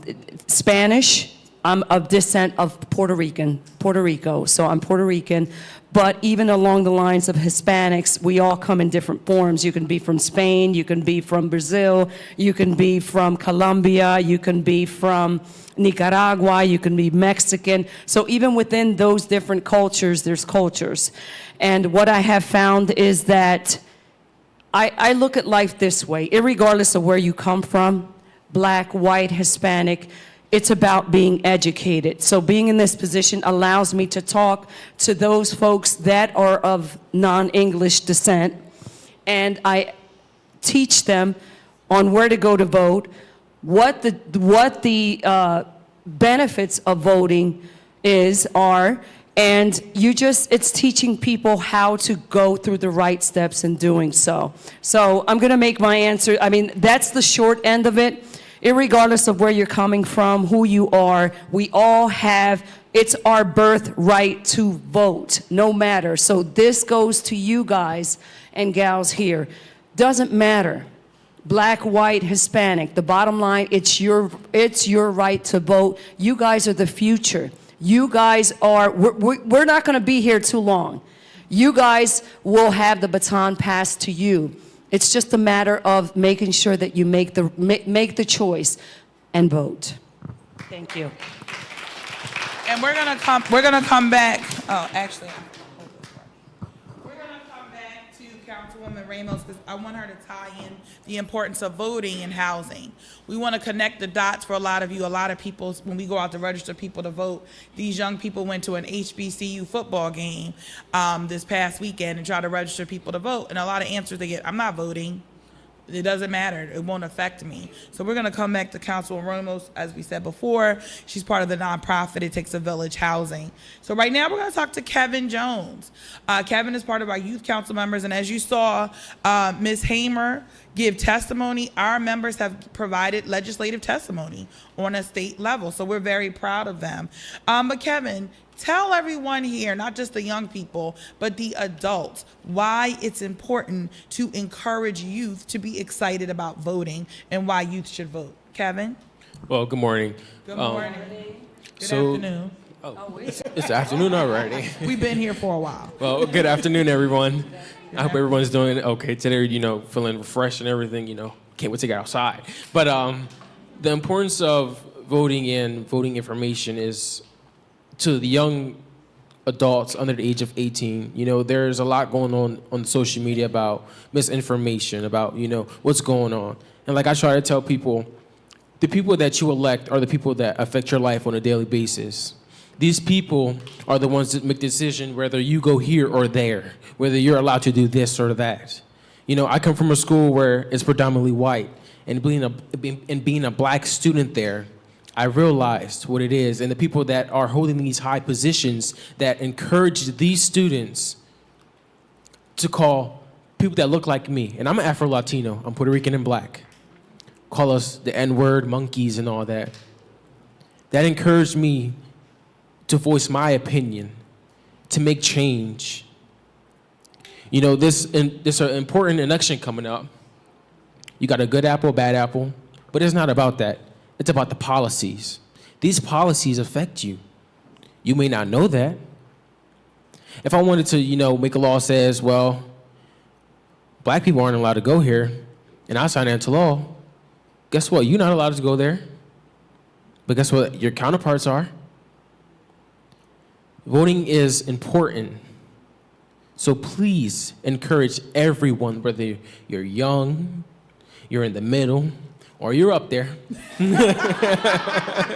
not sure what up there means. Don't be. I'm not saying. Or just saying. He's just saying. I didn't want to, I don't want to call you guys old because you ain't old. You want to call us old. But Kevin, before you pass the mic, as Kevin said, he's 17. What would you say to older people that say it's not necessary to talk to young people to encourage them to vote? What would you say to them? It's very necessary. I was talking to a woman who was sitting here, and she was telling me about, the school that she goes to and about voter education. She tells me that a lot of the kids be like, I don't care about voting. It doesn't affect me. Well, actually it does. These people are affecting you every day. You may not know that.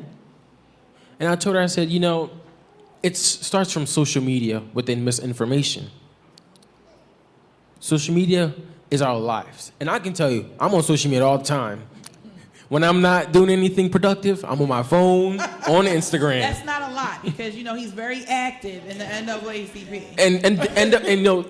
I'm thankful for the NAACP. Miss Maisha, she pushed me to do voter registration. I didn't know nothing about Vote 16. I didn't know I could register at 17. I was clueless.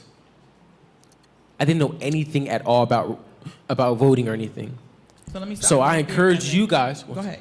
I encourage everyone, no matter how old you are, how young you are, who you are, what you look like, please try your best to convince the young generation that they are our future.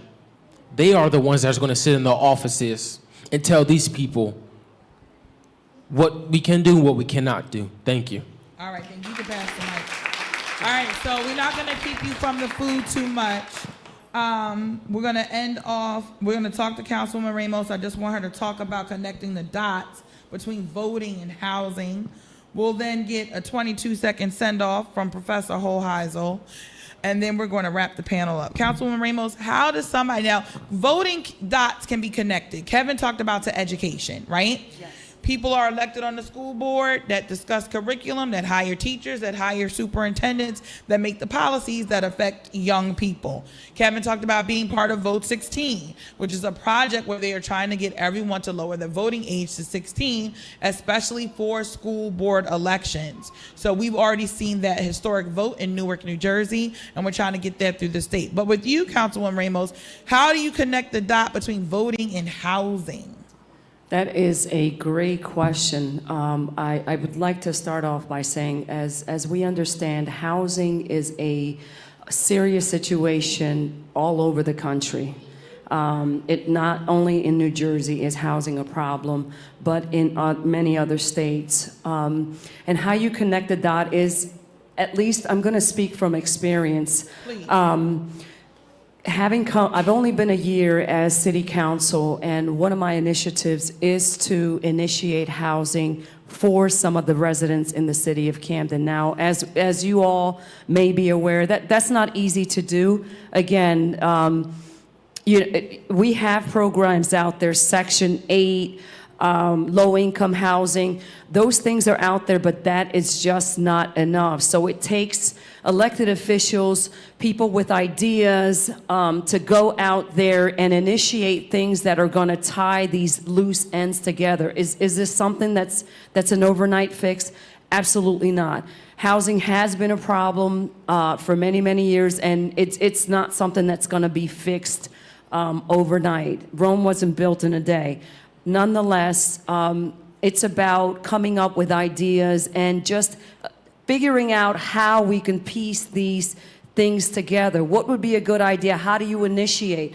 And honestly, I'll use my nonprofit organization as another example, housing women who have been affected by drugs and alcohol, which is another piece in our society, drugs, mental health, domestic violence, all of those things where these women or these families are having difficulty finding homes, let alone, for those folks that don't have those issues, that may have, housing is a problem for them, let alone for these folks with these issues. So I don't want to sit here and say that it's an easy fix or that it's something that we can do automatically, but it's just having the ideas, trying to find the resources to get the enough monies from the government, from folks that will be able to help us help these families. So again, it's not an easy fix. Housing, but it's something that can be worked on collectively. I always tell people,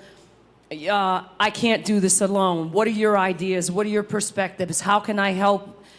What can I do to help you? Do you have any ideas on how we can improve housing? So although there are programs out there for housing, it's not an overnight fix. So I don't want to sit here and pretend to say, hey, anybody can get housing. It's a working piece of art here, and the goal is just to work collectively to see how we can work together to get to that next phase. The other thing I want to say as it relates to voting, when people come up to me as a council person, an example, and say, hey, how can you help me with housing? I don't sit there, or I do lead these folks to the right people. Section 8, the projects, wherever they need to go with the housing authority. I don't know what, every housing authority is different in a different district or a different city. So, but these people are being led to those particular folks that will help them. So there are things out there already in place to help folks who are in need of housing. It's just not something that we should have more of. Okay, thank you. So if you could pass that mic to Professor Hoheisel. So guys, listen, voting, you vote for the president who appoints the director of housing, urban, and development. You vote for the governor who then appoints the secretary of housing in your state, who then gets the housing authority for each individual state, who depends on how much money each housing authority gets, Section 8 vouchers that you get. This is how voting ties into your housing. Okay, we have to vote for Councilwoman Ramos, the money, to make sure that we get the money. All right, Professor Hoheisel, people are ready to go outside, line dance, and eat some food. So if you could just send us off with 22 seconds. We did hear your wonderful presentation, and then we're going to give our community supporters 1 second, 22 seconds to also come up, if they can start walking up now as well. Go ahead, Professor Hoheisel. Okay, 22 seconds. Own your power. We heard about some amazing leaders, from Fannie Lou Hamer to Barbara Johns to Kevin Jones, but not everybody is the person who is leading the strike, and that's okay. If you are more shy, if you're more reserved, the first 3 times I spoke in public, I passed out cold.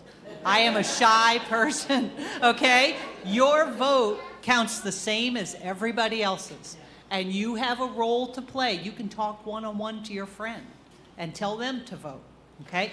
Own your power. Thank you, Professor Hoheisel. Give our panel a round of applause. They can sit down now. Thank you. Thank you, guys. You guys can may be seated. Thank you. Feel free to talk to them outside. Now, we have some community partners here. They each have 22 seconds. They are standing between you and the food. So they're going to tell you what their org is about, and then you're going to go outside and talk to them and get some more information. So first up, we have Deborah Stroud-Brinks, who is here on behalf of the Seaside chapter of the Drifters. Ma'am, if you want to give 22 seconds about some of the programs you have and some of the things your chapters do. Good afternoon, everyone. Thank you so much for inviting us out, Maisha and Reverend Still. Where is she? I said Still. I'm looking at you and I said her. Sorry about that. Yeah. The Drifters are a social organization. Our motto, I guess, is strengthening our communities. And the way we do that is by assisting seniors and providing scholarships and resources for the youth. Our biggest pillar is on voter education and voter registration. And we all know this is such an important season for that. We do not tell you who to vote for, but we're going to tell you to vote. You know, we are bipartisan like most of the organizations here. I will not tell you who to vote for. I will tell you to vote. You vote for what's best for your household, for the people in your community, for the things that you need done for you. You vote personally, right? What did you say, bad apple, good apple? I'm not telling you who to vote for. I'm just telling you to vote. And that is my purpose today. As much as I can stand here and tell you all about the Drifters, my 22 seconds are up. But my purpose today is vote, vote, vote. Vote in your best interest. I'm a little tall. Vote in the best interest of your community, of your families. Vote, vote, vote. Thank you all. And on behalf of our President, Faye Reese Clark, I should have said that in the beginning, bring you greetings. Also, a soror, Delta Sigma Theta Sorority Incorporated. Ooh. Also a member of the Links Incorporated.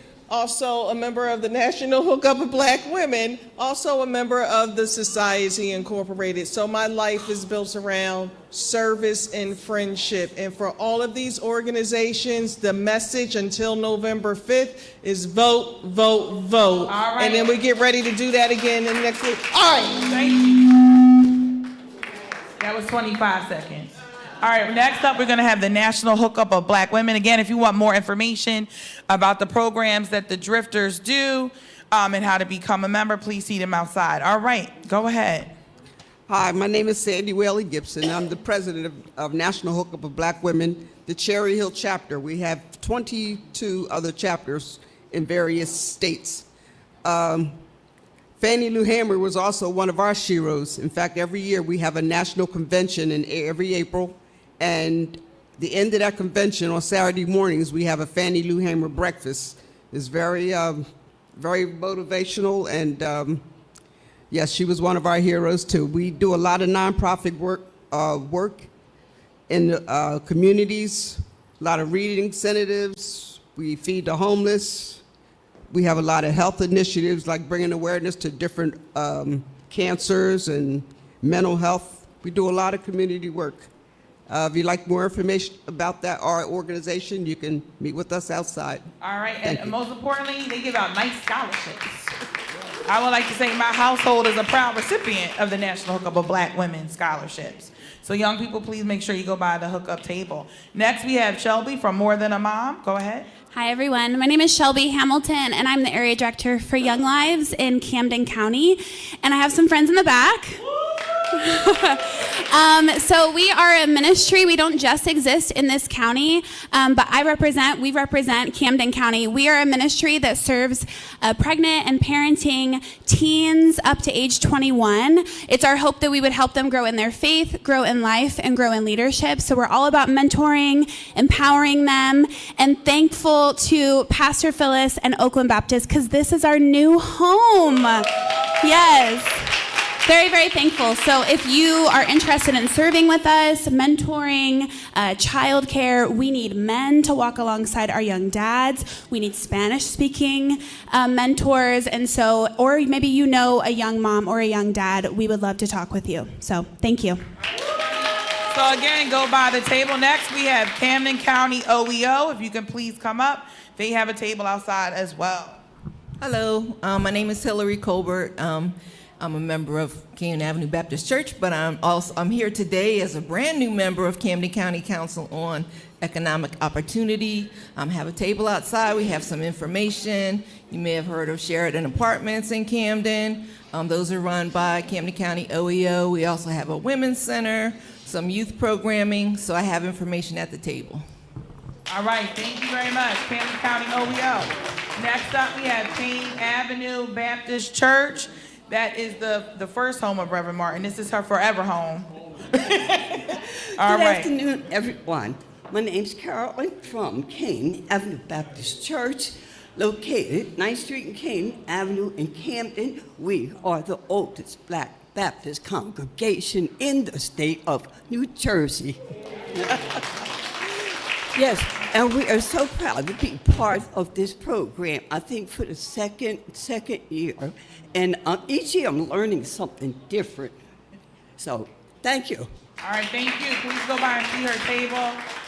Next up, we just have Miss Lynette Brown. She's a proud member of the NAACP, but she's going to be giving greetings on behalf of South Jersey Alumni Chapter Delta Sigma Theta. So South Jersey Alumni Chapter services Camden County, Cumberland County, Gloucester, and Salem. So we do community projects, we give away scholarships, but we're also committed to getting out the vote. So if you know anyone in Camden City today, they are doing a voter registration drive on Haddon Avenue at the Street Festival.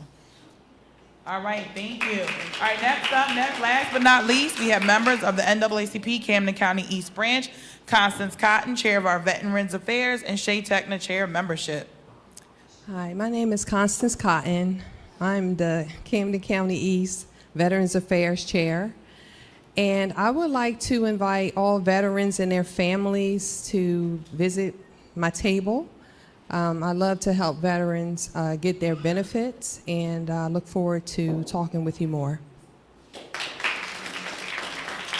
Good afternoon, good people. I am Shay. I am the membership chair of the NAACP Camden County East Branch. I just want to talk to you very briefly about membership.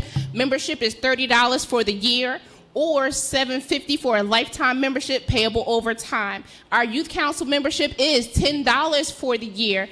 Come by, come talk to me. I would love to talk to you about the many benefits of joining the adult branch and also our award-winning youth council. Thank you for coming today.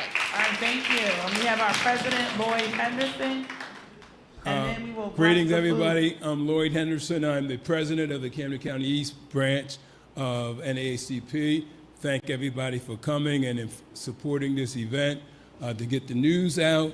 And again, as Shay said, my 22 seconds are ticking down. Everyone in here should be a member. Whether you come to a meeting every month or not, first, membership is important because in membership there's power. And if you cut that down, you're talking about 9 cents a day to be a member. 9 cents a day. So where are you throwing your 9 cents a day? Just think about that. Become a member. You can become a member in less than 2 minutes on your cell phone. Thank you very much.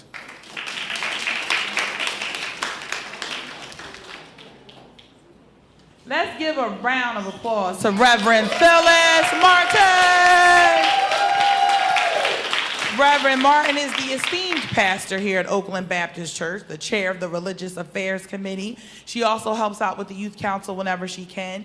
Proud mother of Elizabeth Vay Martin, who is in the crowd. Isaiah and Matthew, wife to Al. Sorority sister to many. She is going to close us out. Reverend Martin. So before I close you out, if you notice, everyone introduced themselves and gave their accolades. We would like to thank Maisha Aziz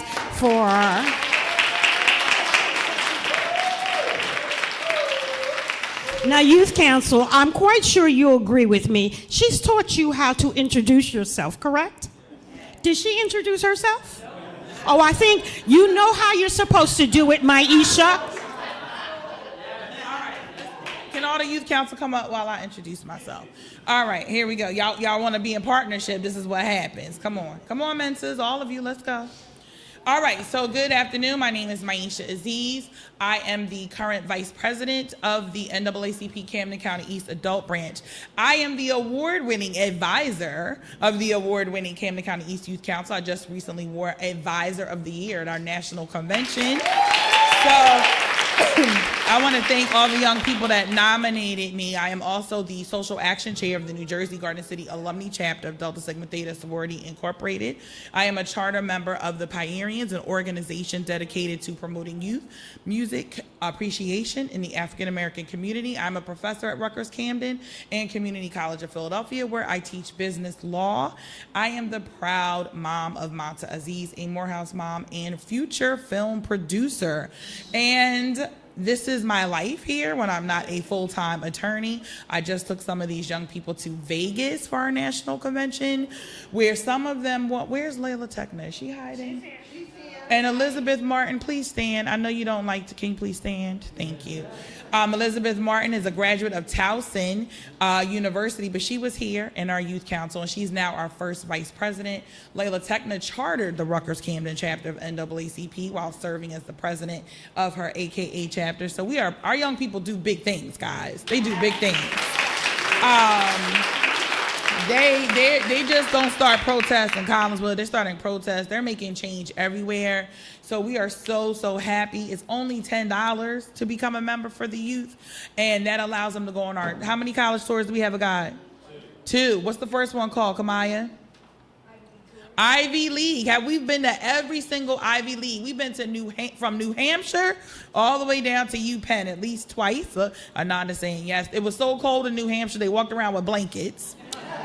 But they can say they've been. HBCUs, we've been as far as Tallahassee. We took them to FAMU. We've been to Dillard and Xavier, New Orleans. This year we're hoping to go to Grambling, the Human Sound Machine, and Southern. So when we do our movie fundraisers, what do we have coming up? We have, Moana. So when you see that, please, come on, bring your family, buy some tickets. This is who you're supporting, our young people. So thank you again. Thank you for allowing me to be the moderator. This is my passion, voter education and civic engagement. Let's give the young people a round of applause.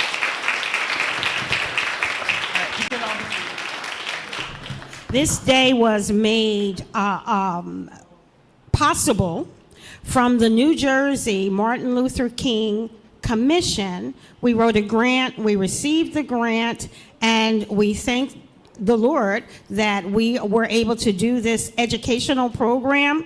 We are also, our community service portion of this is to give food to the Oakland Community Food Pantry. We feed approximately 95 families every single month. And that's one of the reasons we wrote the grant. As it has been said before, I'm Phyllis Martin. I am the pastor of Oakland Baptist Church here.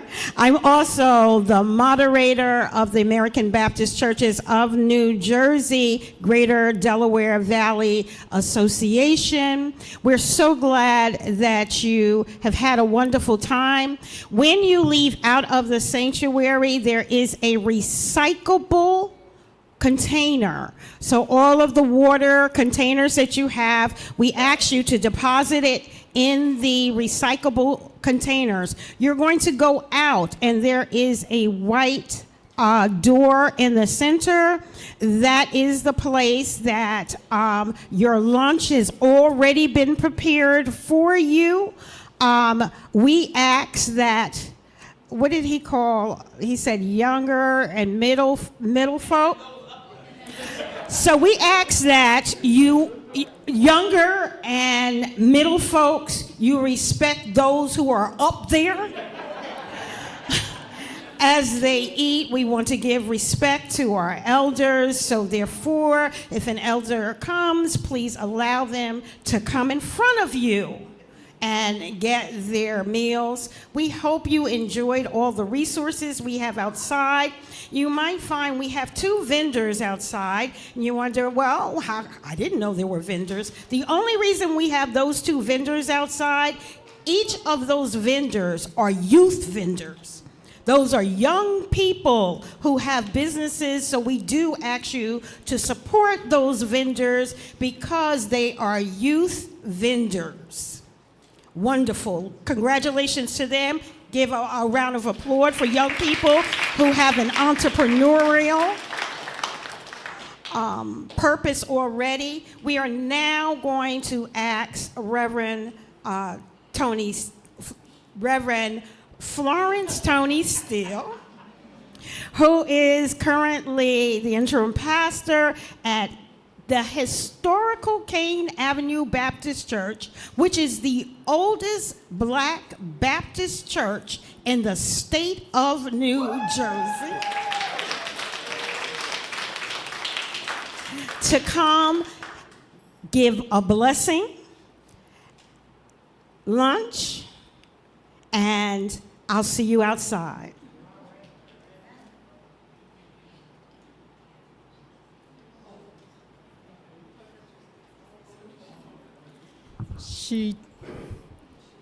Pastor Martin told y'all what I was going to do. She whispered in my ear and told me to do something else in addition to that. I just want y'all to know I know how to be obedient.